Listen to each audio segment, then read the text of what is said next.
今の流行りですね。穏やかです。なんか穏やか。はい、完成です。もうこの時点ですでに美味しそうな。わあ。料理王国フーバージャパンをご覧の皆さん、こんにちは。今日はプロのシェフのテクニック満載のとんかつとカツサンドをご紹介いただきます。ゲストに日本橋たいめいけん3代目茂木シェフにお越しいただきました。よろしくお願いします。よろしくお願いします。はい。私料理家の藤原夏子と申します。よろしくお願いします。よろしくお願いします。お願いします。今日は山形の。美しいですね。今日はね、ヒレじゃなくてロースを今日はロース肉を使わせていただきます。油も乗って乗ってますね。はい。見てください。もう油も乗ってますよ。これ油とやっぱり赤身のツートーンがロースは美味しさそそりますよね。では早速切っていきたいと思います。大体ねご家庭ではね厚く切ってもね火が入りにくいですしね。ですから大体まあ1センチ 1.5 ミリぐらいですね。2センチ弱ぐらいの目安にですね。はい。ちょっとね包丁ねこれプロ用の包丁なんですけどね。はい。茂木シェフの包丁。もうオリジナル包丁なんでね。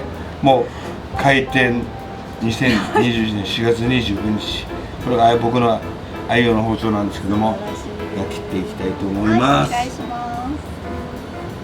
まあ確かに塊で買ってくるととんかつにしたり、なんだろう薄切りにして生姜焼きにしたり、そうですね。アイデアでアレンジできるから便利ですよね。いや楽しみですね。すごく綺麗な豚です。スパッと切れますからね。切り応えがありますね。切り応えがありますけどね。やっぱ筋がありますから、そうなんですよね。フライパンで炒めると縮んでますよね。そうするとやはりまあ調理器具の専門の方なんで、これ業務用のまあジャガードなんですけども、まあ大体これで15,000円でかっぱ橋で売っているこれ筋切りでバンバンとこう。お店だとやはりこういったもので確実に筋を。ですけどもやはりお家だとコツをぜひ教えていただければと。プロなんでね。今日こういう包丁用意しましてですね。この辺のね筋がございますんでね。やはりこう筋をこう筋にこう結構細かくこう切っていくのが今の流行りですね。そうなんですね。こうイメージだと結構もっと少なめに深く入れてるイメージだったんですけど、結構細かく入れるところがトントントントンとこのぐらいの勢いでトントン切りが今流行ってる。今流行ってるんですよ。知ってます？でも私結構2-3センチぐらいに深く入れてます。今ね昔はねこうやって切っていったんですよ。切ってました。今の流行りはですね、いいですか？本当はカメラ目線で言っていいんですけどね、もうこれですから。でもお肉の質もやっぱり昔と比べて上質なものが出回るようになってきたっていうのも関係あるんですかね。そうなんです。筋切りはねこういう筋切りしてる人が多いんですよね。そうなんですね。もうこうカウンターがあって、お客様がいて、これは今見せる筋切りですね。見せる筋切りは結構新しいですよね。こういう見せる。お肉も柔らかくなりそうですね。まああとはもうちょっとこうやっていただければね。赤身の部分をそうですね。叩くような感じで包丁を入れていってる感じ。あと裏側もこう。なるほど。こういう筋切りが今流行ってます。もうね油で揚げててもこう内側に縮んでいくんですよ。でこう置いておきますね。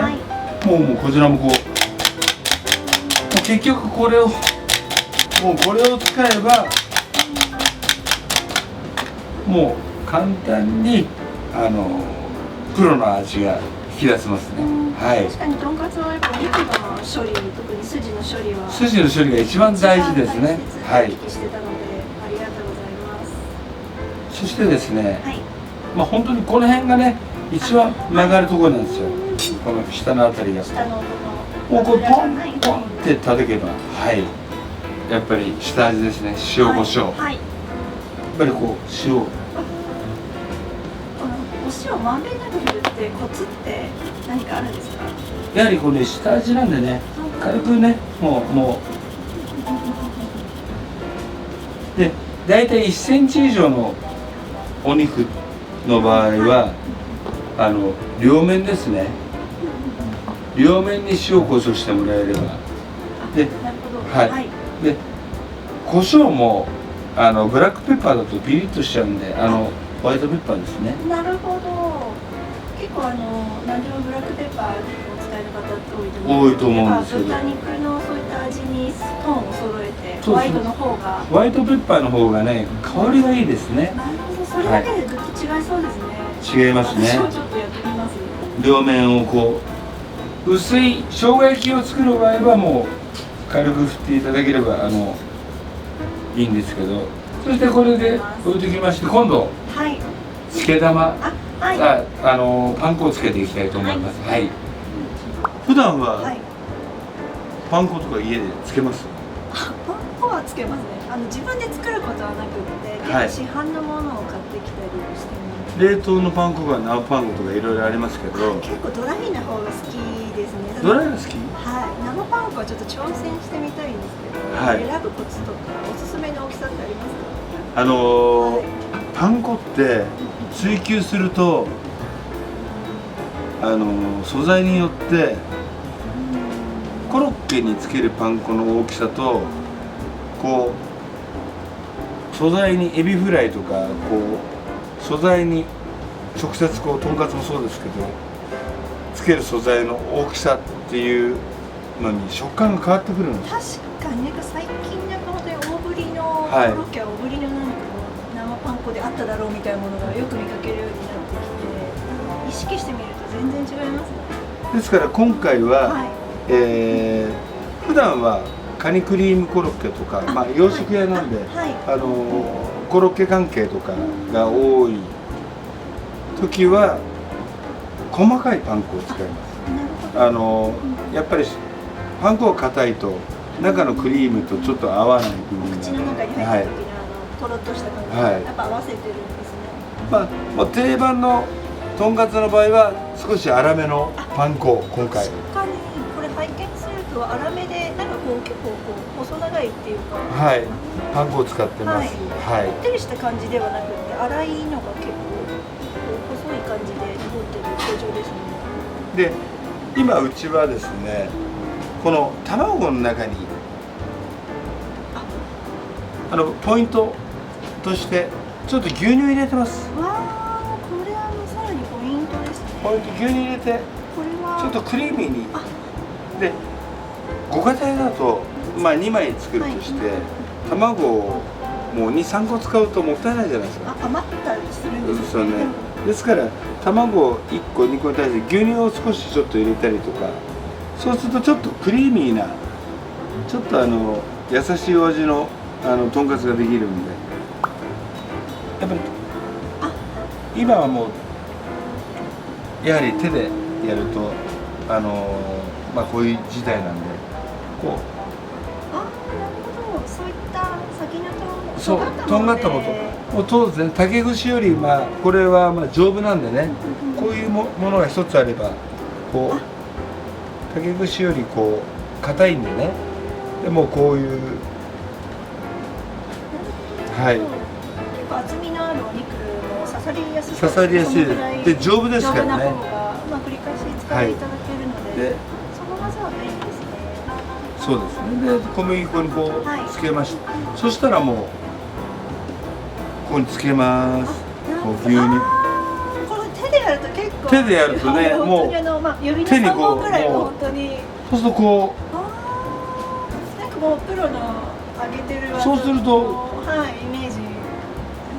イメージになりますね。そうするとこうオープンキッチンとかでこう。と思います。それでこう優しく乗っけていただいて、あともう竹串取ってもらって、あとはもう手が綺麗なんでね、普通は片手でやればいいんです。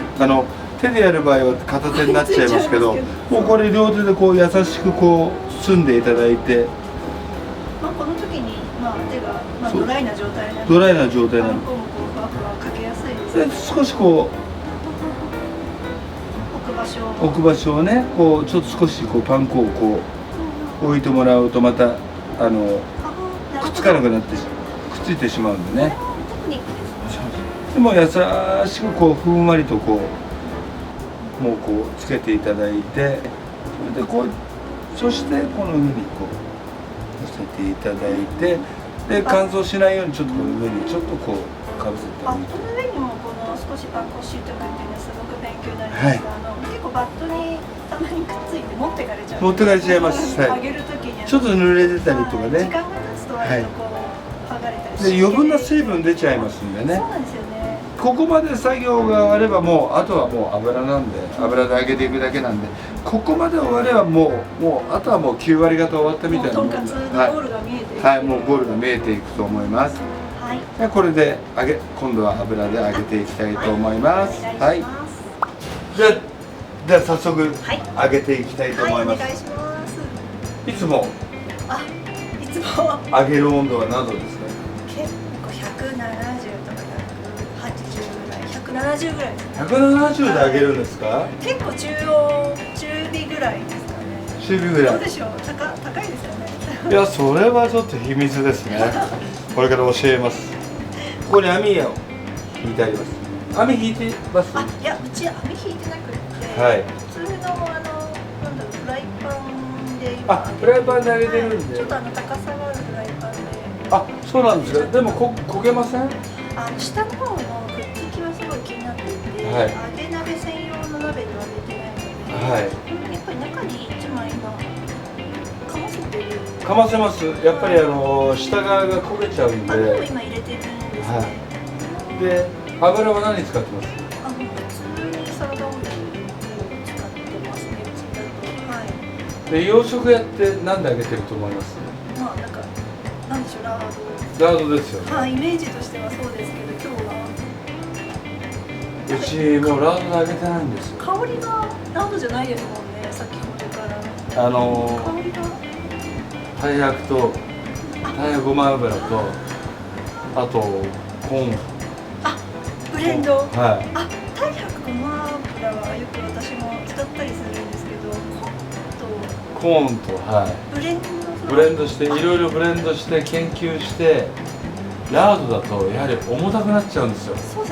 なかなかうちは手に入らなかったり、あと処理が大変だったり。はい。だけど今はもうやっぱお持ち帰りとかお弁当とかやっぱり今の時代この世の中なんでお弁当とかお持ち帰りがあるんで、ラードだとやっぱり固まったり臭みが出たりするすぐ食べるわけじゃなないいですもんね。んで、やはりそういうことがあるんで、やはりこの油も研究しないといけない。なるほど。シェフ、ちなみに割合っていうのは教えていただける感じでしょうか。大体同量ですね。 1対1で。はい。ですから皆さん170度とか結構高温で揚げちゃう方多いんですけど、低温で揚げると油が染み込んでベトベトになっちゃうなっていうと思ってる方多いんですけども、この油を使うとブレンドしちゃうと結構低温で揚げるとちょうどいいカリッとするんですよ。確かに油の質にもよりそうですよね。油のやっぱり質ですサラね。サラした感じのタイプの。今温度計測ってますけど、温度計もブラックのカモフラージュなんですよ。温度ははい。 150度。なるほど。結構予想してたよりも低いですね。そうなんです。150度。 150度だと見極めだとどんな感じ？もうパン粉入れてちょっともう本当に低めですね。もう散る。本当はもっとブワーッと散るんですけど、もうちょっと散るぐらいですね。まあ温度計があればね。確かに。で、もうやっぱりこっちに向けてやると入れる時ですね。あれですね。やけどしちゃうはい向こうに向かってこうやっいやー、やはり150度の低温だと入れた時のこの動きも穏やかですね。穏やかです。なんか穏やか。はい、150度でじっくり揚げていくっていうのが、はい、プチプチの出方も一定ですね。一定ですね。油油の量はとんかつの時は少しやっぱり多めの方が多めの方がやはり何回も使えますんでね。揚げ物は揚げ物のそうですね量を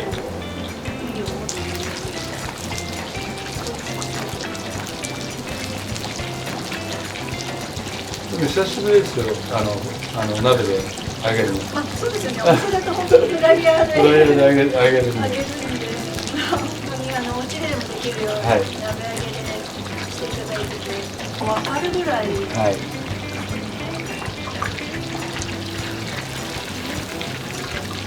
しっかり水分を飛ばしてくれてるおかげで、こう跳ね上がりみたいなのがないですね。で、ある程度大体8割方上がったら、あとはもう一回出して、あとはもう余熱で火を入れていくっていう感じですね。なるほど。今こうして話してる間も触らず、もう見た目で察知するっていうのは一つの感性ですよね。そうですね。何分とかで測るっていうよりかは、この目安として分数はあるとは思うんですけど、見た目で結構わかるぐらいの。そうですね。大体この、はい、今のこの質感を見ながら、あと色目の、そうですね。あとパン粉の外側の色目を見て、今判断して。揚げ物って白いとこういう白いとね美味しくなさそうに見えるんで。なんででしょうかね。やっぱりそういう見た目の美味しさ、まあ茶色。あと時間が経つとね、時間が経つともっと白くなるんで。はい。揚げ物ってね、なんか白いとね、やっぱり焦げすぎちゃうと、パン粉が焦げすぎちゃうとやっぱりまた美味しくないし、白すぎちゃうとまたなんでこんな白いのみたいな。なるほど。もうだんだんこう水分がこの余分なこの水分が。はい、なんか音も全然違いますね。そうですね。そうするともうこれで。やっぱ最後にこの油を最後切る。結構やっぱサラサラしてますね、揚げ油が。もうサラサラしてるんで。そうですね。これでやっぱりオリジナルの今ブレンドではい油の感じがサラサラ感が。でもね、このぐらい色をつけた方が。今少年の中で割と色かなりしっかりしてると思うんですけど。これはね、経験上しっかりさせた方がいいです。この美味しそうですね。しっかりさせた方が美味しく見えるんですよ。あとはこれは少しもう5分ぐらい置いておくと余熱で火が入るという。でその間にあとはもうお皿に盛り付ける時の付け合わせをその間に作っていこう。はい。はい。あと付け合わせはですね、はい。たいめい県の名物コールスロー。素晴らしい。はいあとポテトサラダにはい。あとトマトと、あとはもう玉ねぎとか、まあはいいろいろと温野菜じゃなくてお野菜です。ガロニですね、はいガロニが付け合わせがあります。でその前にはい。普通のはいおソースをとんかつにかけても、普通はデミグラスソースを洋食屋なんでかけてますけれども、はいご家庭だとちょっと1週間ぐらいかかるんで、まあおすすめは基本的にウスターが結構多いんですけども、まあはい中濃にしましょうか。あ、そうですね。はい、じゃあ中濃ソースを使ってちょっとおソース作っていきたいと思います。じゃあ中濃入れます。あ、はい。こちらに一工夫。工夫しますね。なるほど。はい。そしてはいもうハンバーグのよくご家庭で作る時ケチャップ入れますよね。はいはいじゃあケチャップ、洋食屋なんでケチャップ入れます。じゃあケチャップください。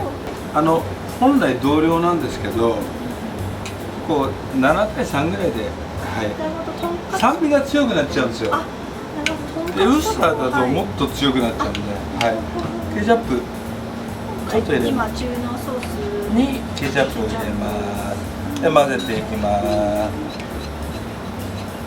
ほどなるほど。結構こう見た目もまろやかっていうか。はい。ちょっとデミグラスソースに近い。そうですね。そしてですね、はい。やはりお子様だったらこれでいいんですけれども、やっぱり旦那様がいるご家庭があると思いますので、旦那様用にマスタード、なるほど。まあウインナー用はい、とかでよくポメリマスタード、ですね、はい。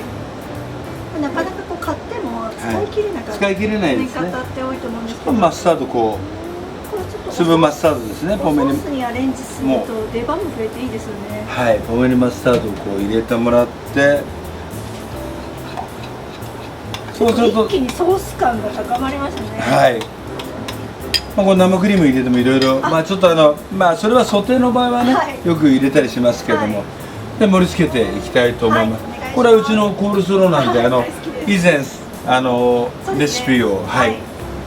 まあ吉岡さんの盛り付けで、本当はもうこの辺から飛んでこうフレンチみたい、フレンチみたいでもいいんですけど。コールスローもさっぱりしてて、はい、とんかつと合いそうですね。はい。シェフやはりお皿も黒はこだわりなんですか。あ、これも白もありますよ。だから、はい、お客様が黒出したら同じ黒出したりとかっていうのが、はい。だからうちのタンポポオムライスとか黒い皿でしか出してないです。そう。黒と黄色って合うじゃないですか。ありますね。なんかパキッとしたコントラストなので、なんかお料理が映えるというか。入りますね。大きめのお皿にこういったものをいろいろ乗せていくと栄養のバランスもそうですね、ボリュームもかなりアはい、ップしますね。こちらのトマトもアメーラです。なるほど、ちょっとフルーツトマト系のものを、ドレッシング、はい、エストラゴンが入ってます。なるほど。でちょっとこうあえてる感じですね。あえてる感じですね。はい。ちょっとこうマリネっぽくしたような感じで、トマトそのままっていうよりかはもう一つのお料理っぽくトマトもしてあげると。トマトサラダとかで使ってる。はい。わー、やっぱり色が映えますね。やっぱりこう、やっぱり洋酒がってかけるんで。ソースの中濃ソースとトマトケチャップと粒マスタードのミックスされているので、結構気持ちこの辛みもねっとりしていて、はい、美味しそうですね。土佐の塩が大好きなんですよ。そうなんですね。完成です。はい、完成です。完成です。これ歌だ。二人で持つっていうのは新しい。続いて先ほどもう一枚余りましたカツ。はい、2枚揚げていただきました。はい、とんかつを使って、はい、アレンジメニューを作っていきたいと思います。はい、でまずパンはまあコンビニとかで売っています。今日6枚切りの、はい、カツを使って、厚みが、はい、ある6枚切りになりますね。であとはもうコンビニで売っているもうコールスロー、はい、刻み野菜とかキャベツです。はい。あとはもうバターなんですけども、これバターなんですよ。これバターなんですか？溶かしバターなんです。結構マスタードみたいなぐらいのこうゆるね、もうはい。ちょっとね常温で溶かしてあります。でこちらがマスタードです。ディジョンマスタードですね。はい。であとはもうケチャップと、はい。もうパセリなんですけど、これもう彩りで、はい。まず最初にバターを入れます。これは結構うちで作るときは硬いままっていうよりかは少しもう溶かした方がいいですね。溶かした方が混ざりやすいですね。あとマスタードですね。なるほど、バターにマスタードを加えて、で混ぜ塗るソースも塗るソースですね。パンに塗るソースです。結構こうバターを塗ってからマスタードを塗るって別々に塗れてる方って多いと思うんですけど、多いと思うんです。これだと一石二鳥ですね。味は均一になりますね。はい。なぜマスタード入れるか知ってます？なぜでしょう。やっぱり臭みとか、はい、臭みと長持ちというか。そうですね。はい。殺菌効果です。はい。それを今このような感じですね。これをパンに塗ります。これはたっぷりめに塗った方がいいですね。でもね、そんなにね、お子様もね、そんなに辛くないです。まあ、からしではなくてマスタードになるので、はい、バターと混ぜることによって辛みっていうよりかはちょっと爽やかな感じですよね。そうですね。まあ、殺菌効果がありますんでね、これはお弁当とかはい、お出かけの際に皆さんで。別々に塗るのではなく混ぜてから塗るっていうのも、まあ、ポイントですね。ポイントですね。はい。ちょっとしっかり混ざりますからね。そうですね。はい。これをですね、はい、オーブントースターで少し3分ぐらいなるほど。焼いていきます。このパンに、はいバターとマスタードを混ぜたものを塗った状態で一度焼くと。焼きます。この一手間は一手間今までないですね。もうそのままもう、はいとんかつを今まで乗せてたんですけど、はいこれは焼く理由は？焼いた方がねカリッとしてやはりベトっとしちゃうじゃないですか。そうですね。はい、お弁当にした場合、湿気がこう湿気ちょっとあるような。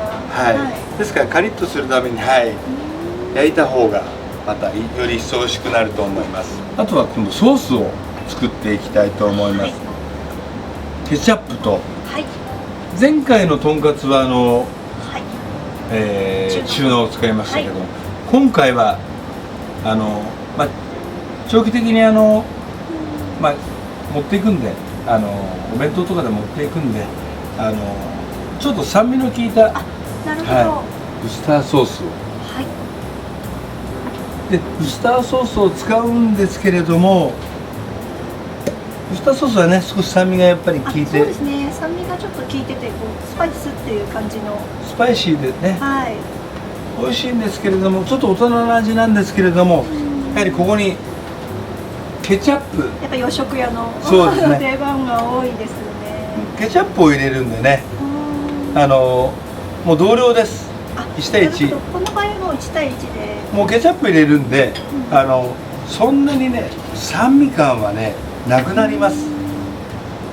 まあお家にあるものでおはい手軽に作れつつも、結構味の計算もしてくれるので、そうですね手軽な作り方ですよね。はい。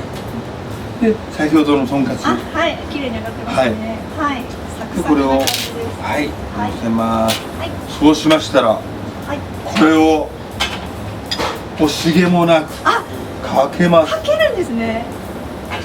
わあ、これはびっくりしました。もう浸ってる。もうひたひたにします。ひたひたにするぐらい、はい、これはなんかこう名古屋の味噌カツに近いよう近いですねな感じのイメージで、はい結構このおソースをはいひたひたになるまでまぶした方がはいやっぱり美味しい。美味しいです。もうひたひたにした方がまあ味付けですよね。もうしっかりと味が乗って美味しいです。もカツサンドう裏面もはいして、はい、もうしっかりともう結構もうこの時点ですでに美味しそうな感じがします。そして先ほどオーブンに入れたはい。パンでこれを乗せます。はい。もうわあすごいですね。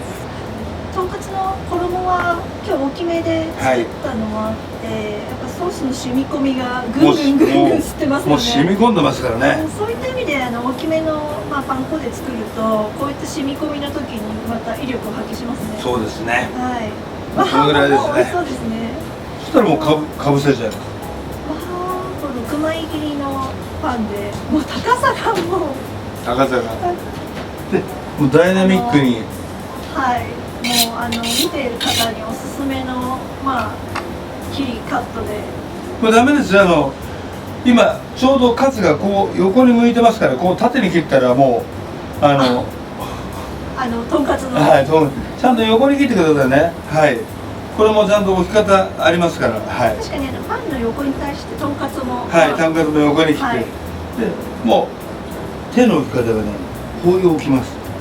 ここはい。ここで優しくこう押さえます。押さえて、もう左と右を少し押さえてる感じで、でこれを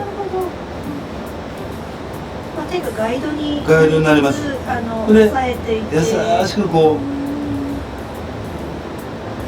やっぱりこう切れる包丁で繊細な感じで。繊細な感じで。とんかつとパンだと圧が違いますもんね。で、あんまり押さないです。ゆっくりこう。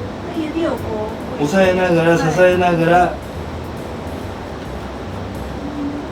指の先じゃなくて、はい。ここでもう綺麗にで押さえるっていうのが大事ですね。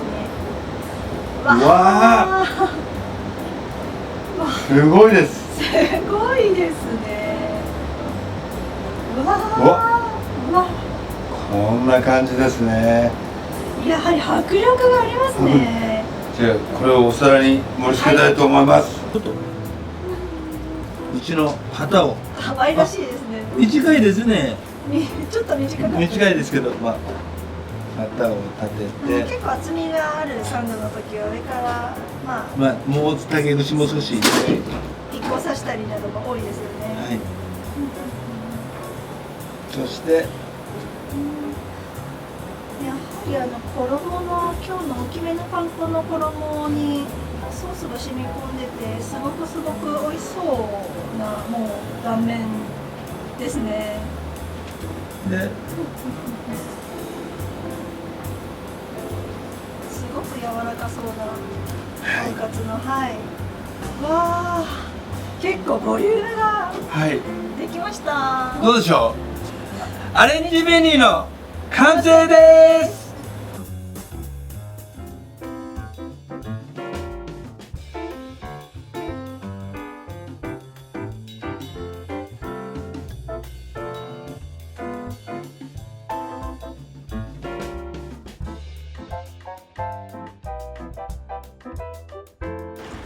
肉がすごいジューシーですね。ジューシーですか。やはりロースのお肉を使ってるんで、やっぱりヒレと違ってやっぱり肉がジューシーだと思うんですよ。はい。あとやっぱりあんだけ低温でやればこんだけ美味しくできる可能性が家でもあるってことですよね。そうですね。肉の旨味を低温でじっくり、やっぱり今低温調理っていうのがやはり主流になりつつあるみたいな。